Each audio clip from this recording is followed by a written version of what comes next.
Parcours professionnel, long parcours, hélas, mais c'est en même temps un parcours de vie, hein.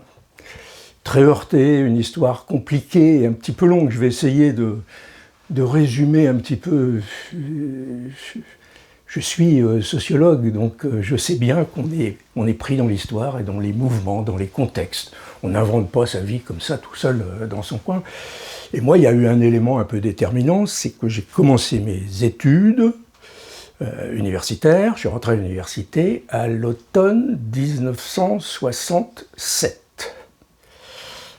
67, il ne se passait pas grand-chose, mais l'année suivante, il s'est passé beaucoup de choses, notamment dans les départements de sciences sociales, en sociologie, notamment à l'endroit où j'étais, l'université de Rennes 2, Haute-Bretagne, Rennes 2. Très très vite, il y a eu ce qu'on a appelé un mouvement étudiant qui a commencé bien avant le mois de mai, d'ailleurs, qui a commencé vers le mois de février, mars, et qui était très actif dans le cadre des cours de sociaux. Donc, ce mouvement étudiant, et j'étais dedans, je dois le dire, je suivais le mouvement, a lancé des premiers mots d'ordre bloquant les cours magistraux. Ça, avant le mois de mai, dès le mois de mars. Il y avait une idée qui était assez juste dedans, c'est que le savoir était déversé vraiment d'en haut de manière hiérarchique. Il y avait une idée qui était un petit peu moins juste, qui était un peu un désir de refus du savoir, d'une certaine ère. D'ailleurs, il y avait une autre revendication, alors j'aimerais mieux l'oublier quand même, c'était 100% de reçus aux examens, quoi, hein, donc halte à la censure, 100% de reçus, mais un corollaire qui n'était pas inintéressant, les étudiants par eux-mêmes peuvent apprendre plutôt que recevoir le savoir qui arrive d'en haut, et apprendre en allant sur le terrain. Nous sommes en sociologie, donc nous pouvons mettre en place des comités d'enquête. Et c'est ce qu'on a fait. Donc j'ai fait des enquêtes de sociologie en ayant pour bagage 3 ou 4 mois de cours, d'études, et j'ai fait ces premières enquêtes avec quoi comme bagage? Rien du tout, donc presque rien. Surtout qu'on n'avait pas eu, c'était des cours très théoriques, on n'avait pas eu de cours de méthodologie, etc. Donc on ne savait pas faire d'une certaine manière. Autre élément de l'histoire, plus familial, c'est une époque un peu de conflit de génération. Pour aggraver le cas, mon père avait une petite entreprise, une toute petite entreprise, mais il était du côté des mauvais, du capitalisme, etc. Donc j'ai rompu avec mes parents, très provisoirement, hein, ça n'a pas duré trop longtemps, mais j'ai décidé de me suffire à moi-même et de trouver des financements pour mes études, donc à chercher du travail, comme sociologue, comme enquêteur.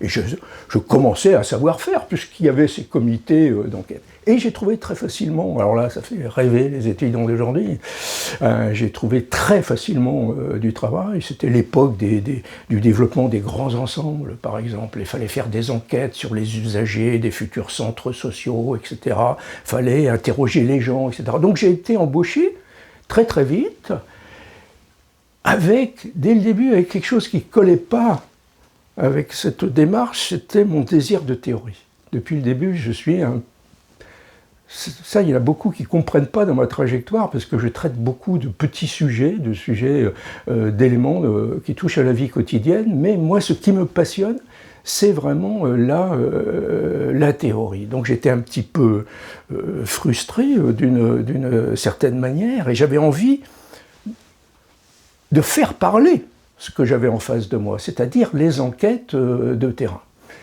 Et j'ai commencé à bricoler à la fois ma méthodologie et ma théorie. Et dans les années qui ont suivi, parce que les années qui ont suivi, j'ai d'abord été un chercheur sur contrat, comme ça, autofinancé, puis je suis rentré au CNRS, je suis rentré progressivement dans l'institution, et après coup, dans une deuxième étape, j'ai découvert que j'étais pas le premier, quoi, qu'il y avait eu des cohortes de grands chercheurs avec moi, donc je suis devenu un boulimique de lecture, et je ne peux pas dire que j'ai vraiment des maîtres, on l'évoquera peut-être tout à l'heure, mais je les ai retrouvés par la suite. À chaque étape, j'ai redécouvert un lien avec ce qui avait été fait avant moi, et qui expliquait mieux que moi-même quelles étaient mes recherches. Et par exemple, sur la fabrication de la théorie, j'ai découvert une école de ce qui s'appelle une partie de l'école de Chicago aux États-Unis, notamment avec Anselm Strauss, qui s'appelle la Grounded Theory, la théorie ancrée dans l'aller-retour avec le terrain permanent, la fabrication jour après jour, évolutive de la théorie et non pas d'une manière spéculative. Et moi, ça a été toujours mon trajet. Alors là, ça va me permettre de simplifier, parce que sinon je vais être trop long, de simplifier pour les années qui suivent, pour comprendre un petit peu mon parcours. J'ai fait des enquêtes, des livres sur des micro-sujets qui ont l'air dérisoires. Le sac à main. Un de mes derniers livres sur la chaussette. Est-ce qu'on peut faire un livre entier, une enquête sur la chaussette? Oui, on peut tout faire parler. On peut rentrer dans le plus micro, toujours micro, et développer la dimension théorique. Chaque objet est un angle qui permet de développer l'objet théorique. Alors ces petits objets m'ont permis d'écrire des livres qui ont eu une petite reconnaissance publique, d'être demandés dans les médias, parce que c'est vrai que la pure recherche en sciences sociales, elle a, vis-à-vis des médias, elle a un auditoire très très restreint aujourd'hui. C'est l'opinion qui passe, quoi. Mais la recherche véritable, elle a du mal à passer. Moi, avec mes petits sujets, j'ai eu plus de facilité, mais ces petits sujets étaient toujours un élément pour aller plus loin dans mon questionnement théorique. J'ai par exemple fait un livre sur l'analyse du couple par le linge. Je suis la piste du linge pour voir comment un couple fonctionne. Donc ça a été toute l'histoire de mon parcours, avec souvent des sujets qui ont l'air très précis, mais c'est une manière d'avancer dans le questionnement théorique. Ça, c'est ma manière de travailler. Et un dernier mot, peut-être un petit peu plus, pour décrire de façon un petit peu institutionnelle. J'ai toujours eu un parcours très personnel, un petit peu libre par rapport aux institutions. Je ne suis pas contre les institutions, au contraire, hein. Plus j'avance dans mon parcours universitaire, plus je pense que le rôle de l'institution est central. Mais moi, personnellement, j'ai été très libre vis-à-vis du fonctionnement de ces institutions. On m'a toujours laissé beaucoup de liberté dans les laboratoires où j'ai été, et ça a été une très grande chance. J'ai eu une période dans les années 90 où j'ai expérimenté aussi un travail un peu d'expert, pour le ministère de l'Urbanisme, ministère de la Culture au niveau européen, la Commission européenne, un peu le Conseil de l'Europe, etc. C'était passionnant, se confronter au niveau européen, être avec des collègues de différents pays. Alors, il y avait tout un aspect, alors ça m'intéressait beaucoup moins, de tambouille technique. Par exemple, les statistiques n'avaient pas les mêmes références, n'étaient pas produites de la même manière dans un pays et dans un autre. Donc, il fallait se coltiner tout ça. C'est absolument nécessaire, mais c'était moins mon travail. Donc, je suis revenu à mes cheminements un peu personnels. Je suis un artisan, et je chemine un petit peu à mon idée, et je vais choisir mes sujets pour creuser, écrire, rédiger, parce que pour moi ça fait partie du travail aussi. Pour la théorie, il ne suffit pas de la produire, le résultat d'une recherche. Il faut l'écrire pour convaincre. Et après, essayer de convaincre plus large aussi, dans ce qu'on appelle la vulgarisation. Moi, je fais beaucoup de conférences. Pour moi, c'est important, les conférences, parce qu'il y a tout un public qui se déplace, qui pourrait rester, tout le monde pourrait rester chez soi, avachi dans le canapé face à la télé, mais qui se déplace pour venir faire un débat, notamment sur la question du savoir. C'est extraordinaire.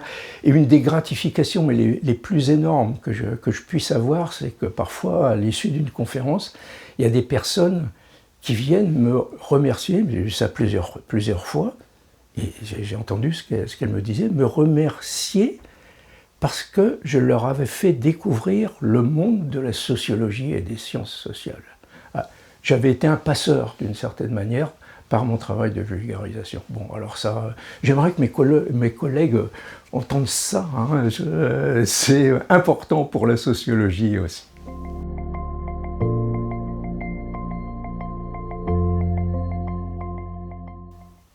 Alors les auteurs qui m'ont influencé, j'en ai déjà dit un petit mot rapidement.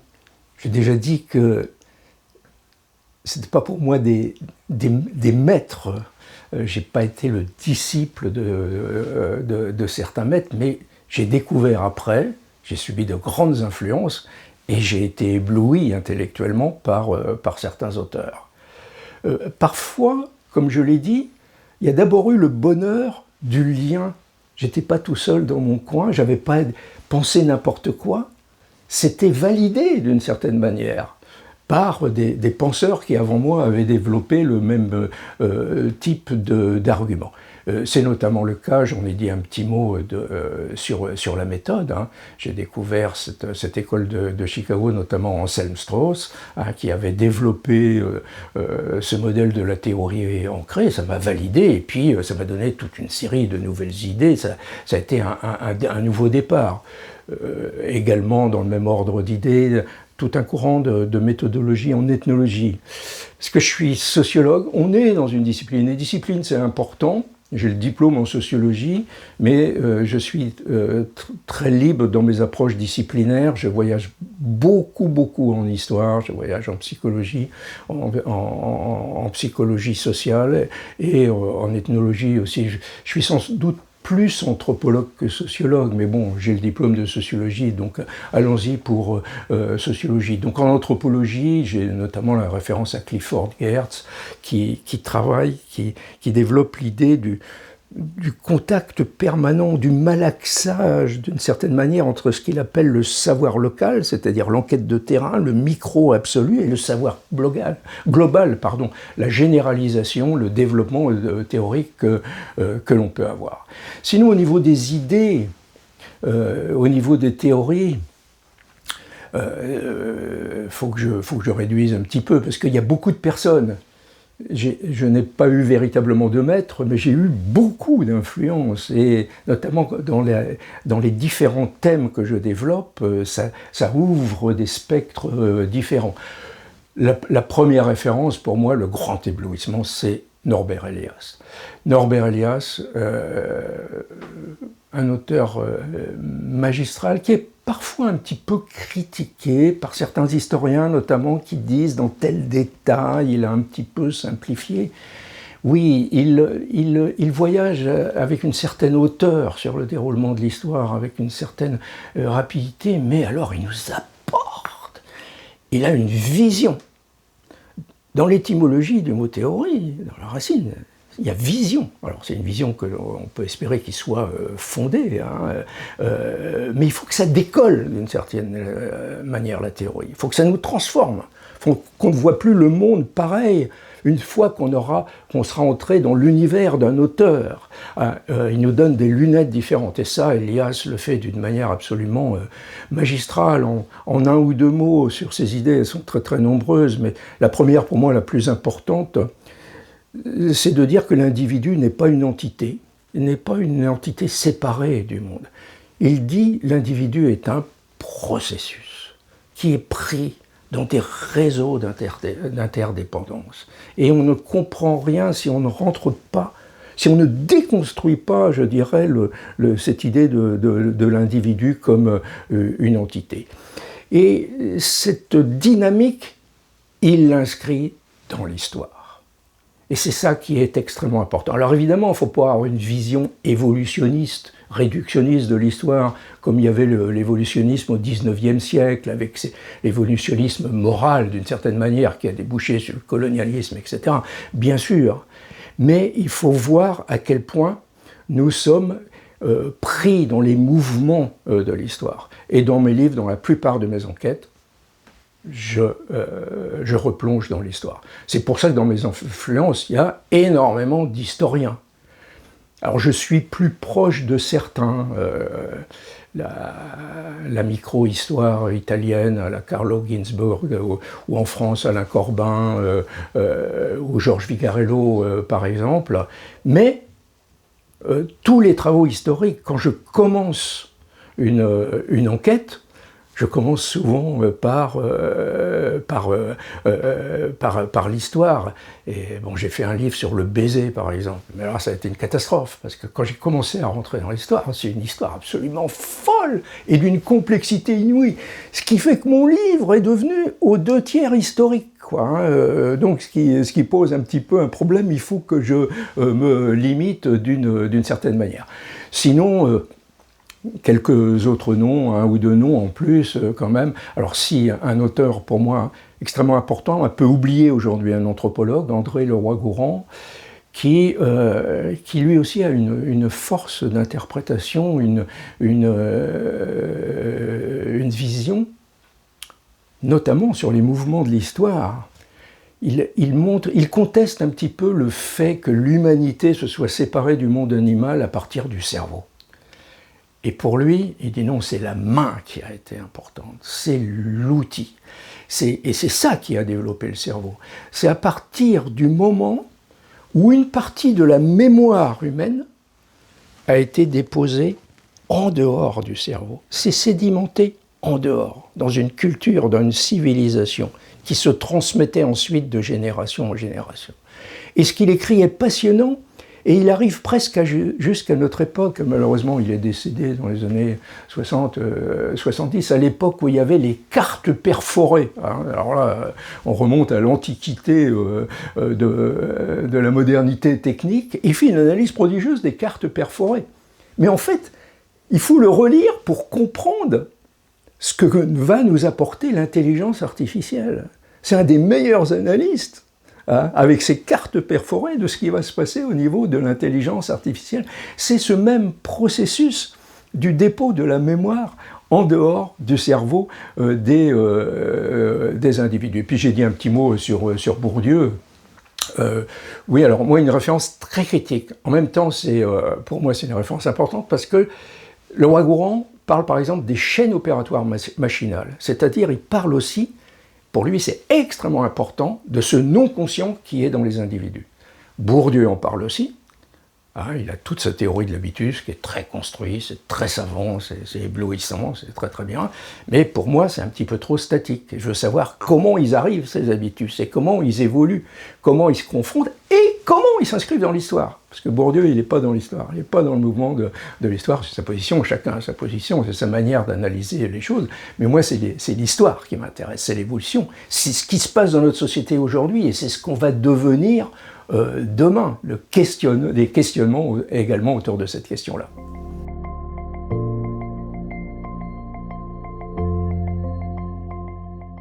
Les envies de livres, c'est permanent, parce que tout peut être objet d'enquête, merveilleux objet d'enquête. Donc j'ai des livres qui sont commencés, j'ai mes fiches, j'ai une trentaine d'ouvrages qui sont, c'est pas que des titres, alors c'est très inégal, des fois c'est un peu plus que le titre, c'est un vague premier plan, et des fois je commence à accumuler des fiches, et avant j'avais un plan de rédaction des livres futurs, quoi. C'était un peu organisé. Maintenant c'est différent, d'une part parce que les années avancent et je pourrais pas faire ces 30 livres, c'est évident, et puis d'autre part parce que l'important c'est vraiment l'envie, c'est la motivation. Très, très fort, je fonctionne à la passion, à l'envie, donc il y a une idée de livre qui d'un seul coup arrive et détrône le plan que je pouvais avoir. Et l'uniforme scolaire, je ne dis pas que c'est un petit peu la même chose, mais c'est une impulsion également, à partir également des propos échangés sur la question. Propos échangés qui avaient pris la forme d'un débat très conflictuel entre les pour et les contre l'uniforme scolaire. Débat très marqué politiquement, la gauche contre la droite, un petit peu pour simplifier, les pour et les contre, avec des arguments très rudimentaires qui n'allaient pas loin, toujours les mêmes, tout à fait répétés. Et puis moi, simplement, je voyage un petit peu. J'ai un fils qui habite au Mexique, par exemple. Quand je vais au Mexique, je vois que tous les enfants ont leur uniforme scolaire. C'est dans la banalité. Et je me dis, quand même, ça interroge. Ou si on prend la question des départements et des territoires d'outre-mer, les Antilles, où depuis une vingtaine d'années, l'uniforme s'est développé spontanément, sans qu'il y ait d'initiative du rectorat ou autre. Mais pourquoi ou les États-Unis, où il n'y avait pas d'uniforme, et où les démocrates, c'est Clinton qui, pour des raisons sociales, lance l'uniforme scolaire. Quand même, il y a ici ou là des choses qui se passent qui méritent peut-être de s'interroger. Donc là, c'est pareil, et là, il y avait des choses dans le travail bibliographique, et notamment du point de vue historique, je découvre l'histoire. Alors des fois on dit, alors j'ai un collègue historien, un bon ami qui était dans le même laboratoire que moi, qui est un peu spécialiste de l'éducation, Claude Lelièvre, qui dit que ça n'a pas trop existé en France, l'uniforme scolaire. Mais je suis désolé de lui dire que c'est pas très juste, c'est une manière très rapide de dire que ça n'a pas été massif l'uniforme scolaire. Mais il y a eu une histoire, et une histoire qui est très forte à partir de la Révolution française, et qui vient de la gauche la plus radicale, dans une idée sociale, c'est-à-dire d'essayer de faire venir à l'école les plus démunis, les plus pauvres, dans une idée un petit peu d'égalité, en leur offrant le couvert également, et pas forcément le gîte, mais l'habit, et l'habit commun qui permet une certaine égalité. Donc là, à partir du moment où j'ai été pris comme ça, je suis entraîné. Et puis je me suis dit, moi l'idée que j'avais dans ce livre, c'était, dès le début, il y avait un débat qui me semblait mal posé, c'était d'amener des éléments au débat.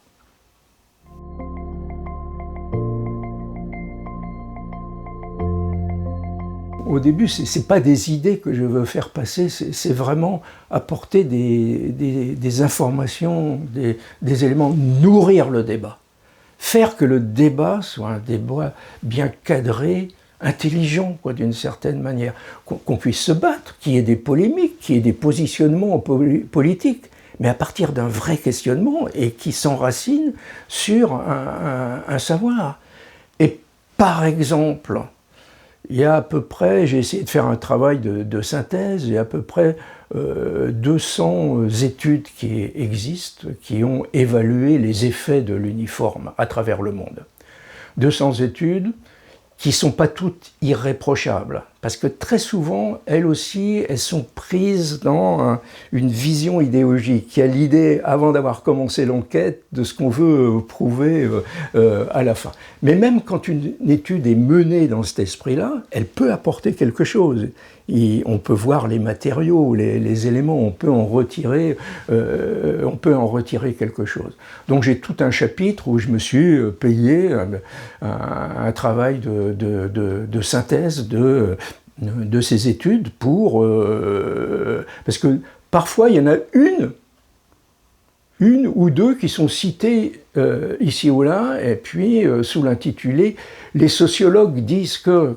Alors c'est une étude à un moment en particulier, alors qu'il y a un grand nombre qui ont été faites, qui sont assez contradictoires entre elles, donc si on n'en prend qu'une, vraiment ça ne va pas. Il faut essayer de les contextualiser, remettre en situation et tirer des enseignements un petit peu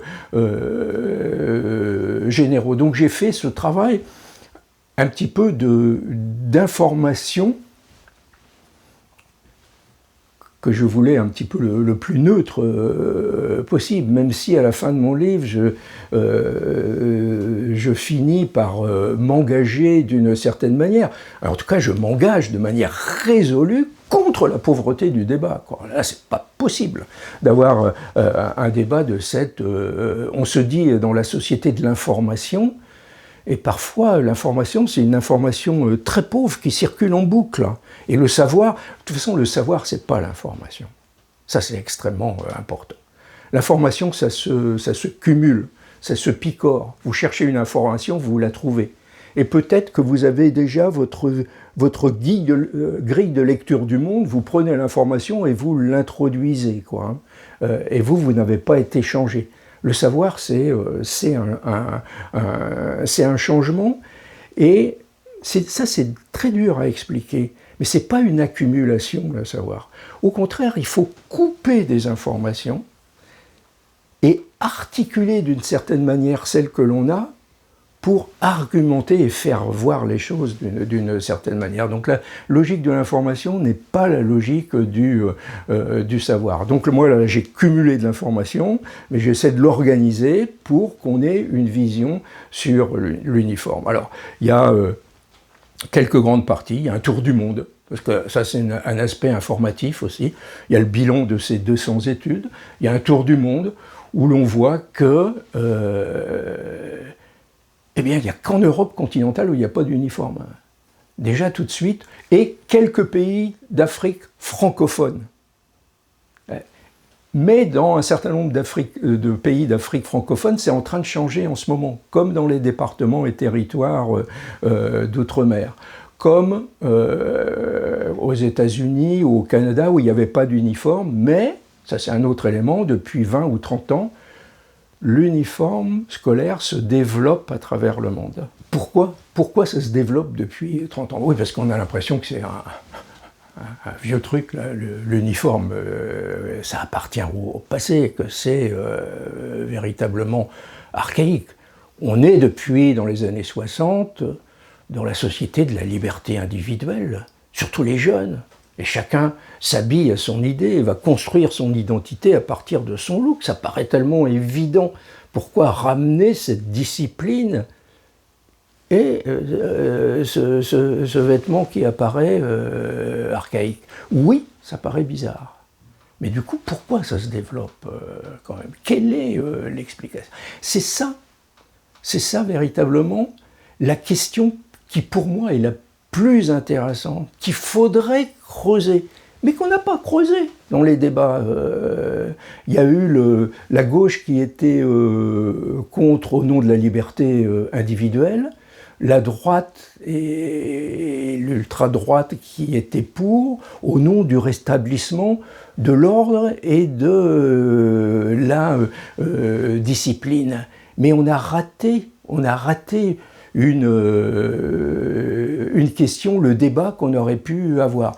Et quand je parle de la gauche, c'est pareil, c'est quand même oublier l'histoire.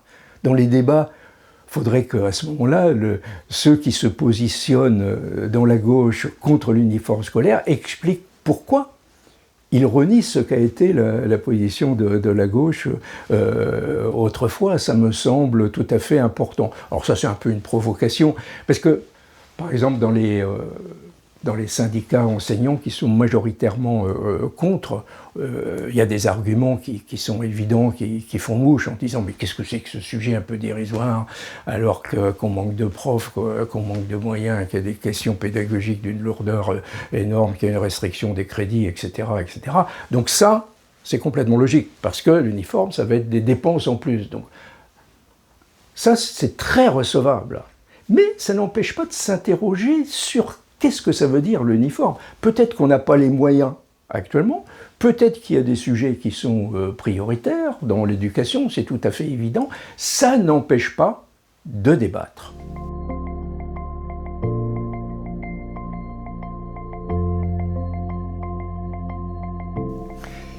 Alors que faudrait-il entreprendre? Attention, là, le chercheur doit rester sur ses gardes, parce que on a très envie de donner des conseils, des avis, des opinions, de s'engager. C'est terrible de ne pas être physicien, mais d'être chercheur en sciences sociales, parce qu'on est pris dans les débats de société, on a des opinions, on a des désirs d'engagement, mais il faut faire très attention à ça. Parce que le fonctionnement cognitif n'est pas le même dans celui de l'individu qui s'engage, qui ferme les questions, qui construit des évidences, qui même s'il s'engage dans un combat va les construire encore plus fort pour être efficace dans son action, et au contraire le chercheur qui doit être le plus ouvert possible à toutes les possibilités. Il doit être surpris tout le temps à chaque étape de la recherche contre ses a priori de départ. S'il n'est pas surpris, il ne va pas avancer dans sa démarche de recherche. Donc il faut être très prudent et très modéré. Ceci dit, malgré tout, parfois on ne peut pas s'empêcher, surtout quand la société est face à des défis gigantesques et des risques absolument majeurs. Et nous vivons un moment historique important. Il y a des moments où l'histoire est plus calme. On croyait que c'était la fin de l'histoire dans les années Fukuyama, dans les années 90. Et puis d'un seul coup, tout s'est mis à s'accélérer. Et les risques éventuels sont devant nous. On sent que tout se met à bouger avec des risques importants. Donc le chercheur, il est de son temps, de son époque, il doit s'impliquer un petit peu. Modestement, à partir de ce livre sur l'uniforme scolaire, oui, je finis par trouver qu'il y avait derrière, dans ce débat qui n'a pas existé, il y avait une question centrale pour la société d'aujourd'hui. Qu'est-ce qui se passe aujourd'hui ? Depuis en gros les années 60, c'est pas 68 les années 60, c'est un basculement de société, il y a plein d'indicateurs qui montrent que ça commence à bouger à la fin des années 50, début des années 60. On passe d'une société qui était cadrée. Il y avait un cadre moral, un cadre social qui définissait, en schématisant un petit peu, les individus. Et on passe à une inversion du rapport entre l'individu et la société, ce qui ne veut pas dire que Norbert Elias, que l'individu soit une entité séparée. Mais c'est la structure générale qui s'inverse. On est de plus en plus centré sur l'individu. On part de soi. Chacun, en théorie, va définir sa propre vérité, sa propre morale, construire sa vie. Et j'ai fait un livre sur la démocratie en expliquant qu'au-delà des institutions politiques, du point de vue historique, le processus démocratique, c'est ça. Et on rentre aujourd'hui dans une extension de la démocratie qui s'inscrit dans la vie personnelle et quotidienne. Chacun est au centre de sa vie et déconstruit les évidences, les cadres de définition, y compris les cadres biologiques aujourd'hui. Ça, c'est l'évolution la plus récente et qui bouscule tous les interdits. Le sujet, c'est pas l'individu, c'est le sujet, le subjectif, plus fort que tous les poids de l'objectif des définitions des matériels. Je suis une personne, je suis né femme, je suis né homme, mais je me sens, je suis né femme, mais je me sens homme, ou le contraire, et je veux imposer cette vérité qui est en moi. Donc c'est une espèce d'utopie du sujet, extraordinaire, une émancipation, on n'a jamais vécu cela, mais est-ce que ça peut avancer toujours sans régulation ? On se dit qu'il faut faire attention, parce que ce mouvement utopique provoque une contre-réaction. Une réaction gigantesque à travers le monde, de repli sur des références autoritaires et traditionnelles. Le monde est en train de se séparer en deux. C'est extrêmement clair. Entre des groupes sociaux, il y a les milieux éduqués, urbains d'un côté, les milieux plus populaires de l'autre, au niveau géopolitique également. Tout le monde se divise en deux, entre ceux qui suivent cette utopie du sujet, et son aspect émancipatoire, un peu débridé parfois, qui permet même...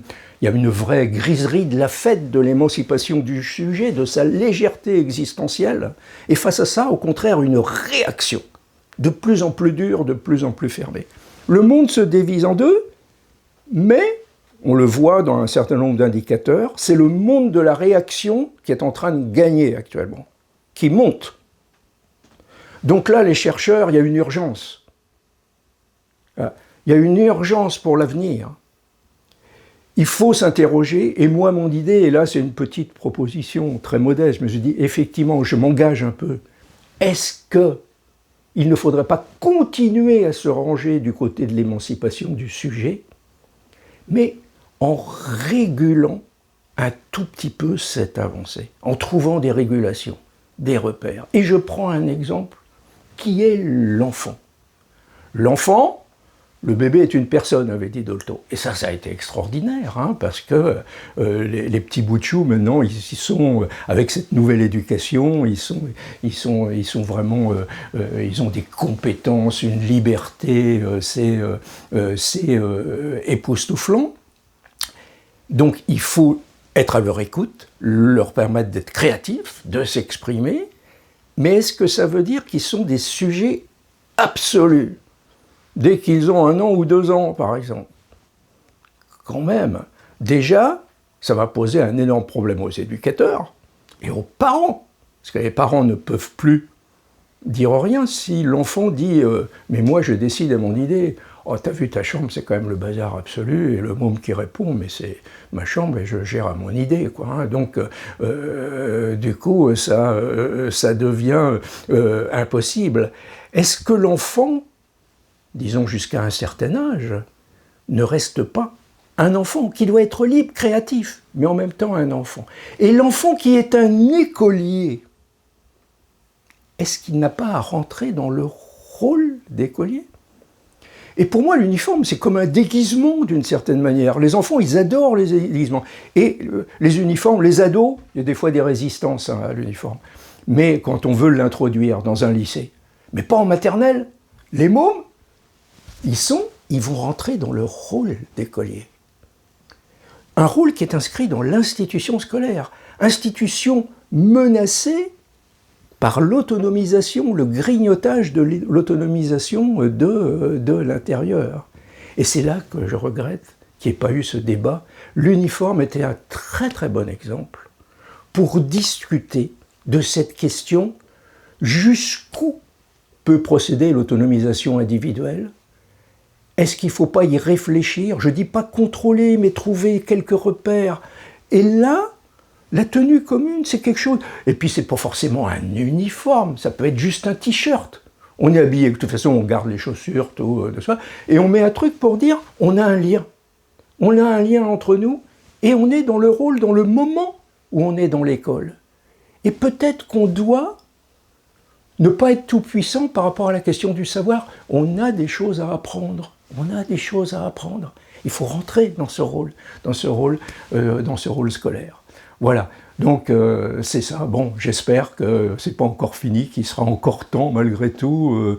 Bon, le livre est sorti juste après que les débats un peu enflammés aient eu lieu, quoi. Alors, je ne sais pas si ça aurait marché, parce que ces débats étaient très pauvres, comme je l'ai dit, ils opposaient droite-gauche. Mais là, actuellement, ça a l'air de plus trop intéresser personne. Donc j'attends, pas désespérément, mais l'occasion qu'il soit le prétexte à un débat qui me semble tout à fait crucial aujourd'hui.